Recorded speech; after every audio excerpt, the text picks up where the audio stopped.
One Spade Suit Chapter 1. The Ace was born.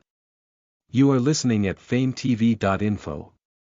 Listening to a loud music through her headphone, Lakian, an 18-year-old girl who could be considered a normal girl at first glance that was a school dropout since kindergarten. The main and only reason of her suddenly leaving school was peculiar according to her first ever and last homeroom teacher. Instead of considering the uncommon issue, Lakian's adopted parents and her homeroom teacher agreed to let the little girl to stay at home for a while. The grown-ups believed that children were only worried about being in a new and crowded surroundings. Then, later on they would adopt. Naturally.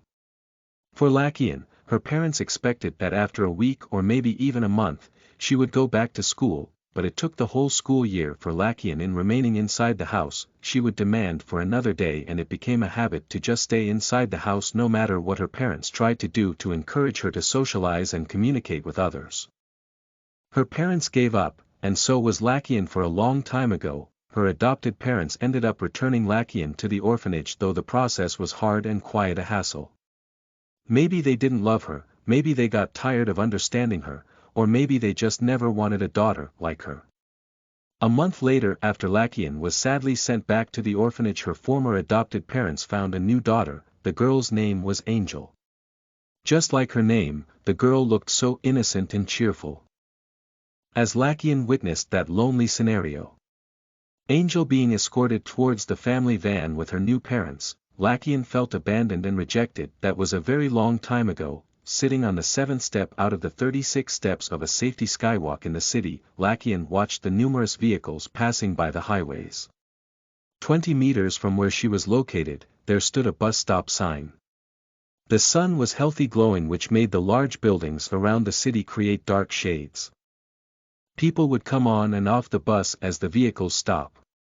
A good-looking lady left the bus and started walking towards the skywalk where Lakian was sitting. The lady looked familiar with Lakian. She had those pair of tantalizing big brown eyes, a pointed well-shaped, small nose, thin rosy lips and a small face. Her beauty reminded Lakian that of the little girl being taken away by her former adopted parents from a long time ago. Lakian knew that she was not mistaken. The lady was Angel. Lakian never had any plans of seeing Angel nor getting near her. Angel never knew of Lakian's existence in the first place. It was a pure and mere coincidence. Angel, as usual and natural as she was, passed by Lakian and called someone on her phone. It was only a moment of encounter for Angel, but for Lakian, it was indeed another slight yet painful encounter. The moment Lakian saw Angel reminded her that she was different from any other human being normally living around her. She grew up well with a supportive family and friends. Lucky her. Lakian sighed deeply and picked a stick of Marlboro inside her chest pocket. Lakian was one of a million out-of-school youths in her country. School is not for me. She remembered those 5 words that she said to her adopted parents when she was still young. Countless and hopeless nights were spent as she tried to forget those unacceptable words in her mind. Getting rid of it and pretending that she was totally fine felt frustrating. She grew up in the city remembering those words which seemed to be encarved in her body and soul. As the thick smoke disappeared in front of her, she realized that she already lost sight of Angel. Well, it didn't really matter, it just hurts and all. Living in a tropical country which cold weather was less expected, Lakian loved wearing long sleeves. Black or dark-colored ones, favorably. Not because of her unique fashion but because of her physical necessity. Damn these tiny dusts floating in the air like small painful daggers. Lakian cursed in her own little thoughts. Her sense of touch was indefinite times more sensitive than that of the normal human being. She could feel the slightest pain caused by a dust in the air. But, she could unbelievably tolerate the most painful pains caused by harmful objects such as knives, scissors and blades. For normal people, being stabbed by a knife would normally be a life-threatening incident, but for Lakian it felt just like a mere scratch. The clock struck at 12 in the afternoon together with the church bell ringing, its holy sound reminding the whole city that there is a deity that guides them. Lesser vehicles were passing on the roads, lesser crowds walking on the sidewalks. The city became a lot quieter. And that brought another trouble for Lakian. Her hearing senses began to malfunction. Just like her skin, her ears was indefinite times more sensitive than any human being alive. The quieter the place, the more she could hear the scratching sounds of the rats underneath the sewages, the loud rustling of the leaves falling off from the plants, the soft ticking sound of the clock inside a convenience store from a very far, and even the tiniest scratches made by worms inside a healthy-looking yet old, rotten tree. They could make Laishan's eardrums break in an instant. She could only last longer in loud places such as the side streets, train stations, crowds and the lively city. Her sense of smell never differs with her other senses, good thing for her that everywhere smells strong that she could not be bothered which were pleasant and which were not. If she could smell anything odorless things, that wouldn't be a problem so far. Time to switch to another place, Lakian murmured underneath her breath and turned up the volume on her headphone. She tossed her consumed cigar on the trash can standing at the corner and tucked her hands inside her pocket as she started walking. Approximately 10,000 kilometers away, she could clearly see the dashing robber's face.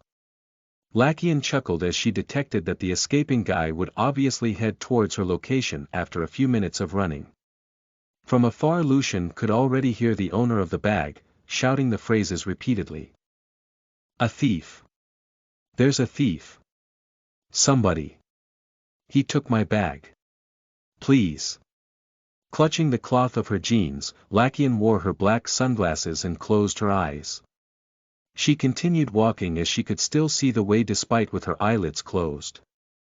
She looked normally walking like any other human being. Walking in the crowds with their shoulders bumping and saying soft words of apologies with a smile.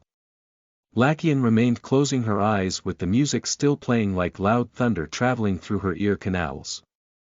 The steps of the robber sounded heavier in Laishan's ears as the guy ran closer towards her direction.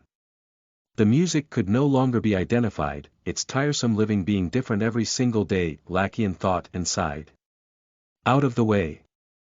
Lakian didn't hear the person who shouted near her. "Do you want to die?" Lakian didn't hear that yell at all. She just stopped walking when she realized she bumped into something. Or to someone, maybe. Oh my God! Lakian recognized the voice of the woman who shouted. It was the owner of the bag. Lakian could tell that the owner tried her best to run after that robber. The bag surely contained very important belongings or maybe a large amount of money that encouraged the owner to run after it no matter how dangerous the situation was. "Help! Someone got stabbed by a thief," the woman shouted in a desperate tone. It was then that Lakian opened her eyes, removed her sunglasses, hanged her headphone around her neck and saw the robber's horrified face in front of her. Lakian is quite tall for an average girl, about 180 centimeters tall. She looked down on the robber's face and grinned, wondering why the guy looked terrible and petrified. "I didn't mean to hurt you. You were in the way and I have to stab you," the guy cried in front of Lakian. His face soaked with sweat and tears while looking at Laishan's poker face. "Stab." Lakian thought absent-mindedly and looked at the robber's trembling hands. She traced the guy's hands and saw the knife being buried under her flesh. The robber stabbed her in the waist without Lakian noticing it. "Oh man!" Lakian squeaked and immediately pulled the knife off from her flesh like it was some kind of a needle. Even needles hurt as a matter of fact. Lakian dropped the knife onto the ground and clicked his tongue like an idiot. "You should surrender yourself to the cops, buddy," Lakian said with a hiss. She felt the slight stinging pain caused by the knife. Honestly, it was the blood that made it look painful. "Damn, I have to spend another roll of bandages," Lakian thought as she grabbed the robber's hands and placed them behind him. She pushed the guy onto the ground with his stomach kissing the rough surface. The guy whimpered and struggled but Lakian kept him in place. Using her hand, she kept the guy in place and removed her belt using her free hand. She immediately tied the robber's hand as if the belt was an alternative handcuffs. Lakian chuckled as she looked like a sadist tying the guy with her belt in a submissive position. "The cops are coming," the woman screamed as the siren of the police cars wailed. Lakian grabbed the bag and tossed it to the owner. "You're injured." Let me take you to the hospital, the woman said while staring at Laishan's blood-drenched sweater. Lakian smiled gently and refused the familiar heartwarming offer. Don't worry, it's just a scratch, Lakian said with a wave of her hand. She left the crowd like a bubble in the air. Some were shocked and speechless with the horrible sight of Lakian. Man, what an unlucky day, Lakian hissed and went inside a narrow corner and leaned against the wall covered with dark green, old and new mosses. Look who's here, the guy yelled from the opposite direction. His figure stood in between those walls, making him look intimidating. From afar, Lakian could clearly see the wide grin plastered on the guy's face. Give me a break, Lakian said with a chuckle and stood on her feet. Each foot of the opposite party squished the ground hardly. In a few seconds they were already 2 inches apart from each other's face. I'm gonna win this time, reversed human, the guy grinned and yanked Lakian towards the ground. Lakian grinned back as if her back hit a soft bed since she didn't feel any pain at all. Try harder, loser. Lakian said and flipped the two of them over. As the guy looked at Lakian, he could imagine an inevitable death coming from her dark brown eyes. A spank landed on the ground, beside the guy's head. It created a dent or more like a crack. Laishan's knuckles bled when she withdrew her fist from the ground. The guy whimpered with wide eyes as he covered his face out of fear. Please don't kill me, the guy begged, and he meant it. Sure, but what can you do for me in return for sparing your life? Lakian asked with an idiotic grin. The guy blinked multiple times as Lakian got off on top of him. He immediately bowed like a loyal slave in front of Lakian and said, I'll be your servant as long as you wish. Lakian whistled and then sighed. Man, you sure know how to get yourself in trouble. I don't need you, just go home and let your mama comfort you under her skirt. Lakian said in a cool posture with her arms crossed across her chest. She turned her back against the guy, ready to part ways with him, and thought while looking at her bleeding hand. TSK.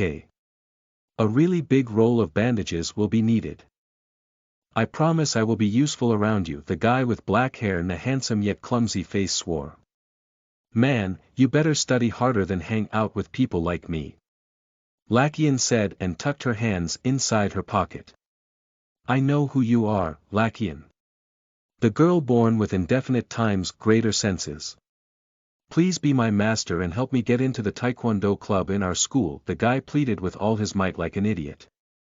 What a drag, Lakian snorted and left the guy alone. Hey. I'm willing to pay. My name is Francis. Are you listening to me? The guy named Francis shouted while watching Lakian drifts away. Lakian poked her ear with her pinky finger and turned her head on Francis's direction. Might as well have some things I'll get fond of, I'm a dropout anyway. Lakian thought and sighed. She spent her entire life doing non-memorable things. You comin' or what? Lakian asked with a poker face and sneered. Yes, Ace. Francis said and ran towards his new master. Who died and named me Ace? Lakian asked. I'll be calling you Ace from now on. That's how I look up to you. Francis said while grinning. I only accepted you because you know who and how different I am. But try to expose me and you'll never see the light again, I'm not kidding. Lakian said with a threatening voice. You're no different, Francis said in a respectful manner. He looked down on Lakian and petted her head. Francis is 190 centimeters tall, quiet and ideal height for a 16-year-old boy. You're just unique, but you're still human. Francis said. A sudden feeling of relief awoken inside Laishan's heart when she heard those words from Francis. She felt accepted and appreciated. I'm looking forward for your guidance, Ace. Francis said cheerfully with a smile. Lakian smiled genuinely, enjoying the slowly changing of the surroundings in her own sense of awareness. That was the first time that her senses felt at peace. No headphone needed, no sunglasses required, and for the first time she felt the pain in her flesh, not because there was blood but because it really hurt. Man, I feel alive. I don't feel numb and pathetic. This is true painful, I'm happy. I'm human. Lachian thought and smiled secretly. Francis chuckled and looked at the clearer than the usual sky. Today, the ace was born, Francis thought, and walked beside his future master. Listen to the full novel at FameTV.info, direct link in the description.